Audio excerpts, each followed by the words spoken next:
Bible అంటుంది ఆయన యందు భయభక్తులు గలవారికి యెహోవా ఆయన మర్మములను తెలియజేస్తాడంట. మరి అందరూ భయభక్తులు కలిగే ఉన్నారు కదా అంటే, ఆయన యందు భయభక్తులు కలిగి ఉండడం అనే విషయంలో రెండు భాగాలు, రెండు ఉద్దేశాలు. ఒకటి దేవునికి భయపడ్డం, రెండు వాక్యానికి భయపడ్డం. ఆయనకు భయపడి జాగ్రత్త పడే వాళ్ళు కోకొల్లలు, కానీ వాక్యానికి భయపడి తమ స్వచిత్తాన్ని సొంత ఇష్టాన్ని కూడా చంపుకునేవారు తక్కువ మంది. వాక్యానికి భయపడి తమ ఇష్టాలను కూడా చంపుకునే వాళ్ళు ఉంటారు చూసారు, వాళ్లకు దేవుడు తన మర్మములను బయలుపరుస్తాడు. మరి ఆయనకు భయపడితే కాపాడతాడు, దయ చూపిస్తాడు, దీర్ఘాయుష్నిస్తాడు. వాక్యానికి భయపడితే మహిమనిస్తాడు, యోగ్యతనిస్తాడు, పరలోక అంతస్తునిస్తాడు. పరలోకంలో ఉన్న దేవదూతలు ఆయనకు భయపడతారు, ఆయన వాక్యానికి ఇంకా భయపడడం నేర్చుకోలేదు వాళ్ళు.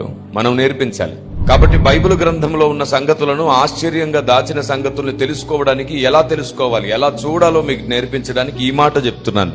ఒకటి చూపిస్తూ ఒకటి చెబుతూ మరికొన్ని సంగతులు మనం చూసేటట్లు చేశాడు ఆయన. అందుకే భక్తుడు అంటాడు, నీ ధర్మశాస్త్రమందు ఆశ్చర్యకరమైన సంగతులు చూచునట్లు అన్నాడు. నువ్వు చెప్పు ప్రభువా, కలనో దర్శనం ఇవ్వు ప్రభు అనలా.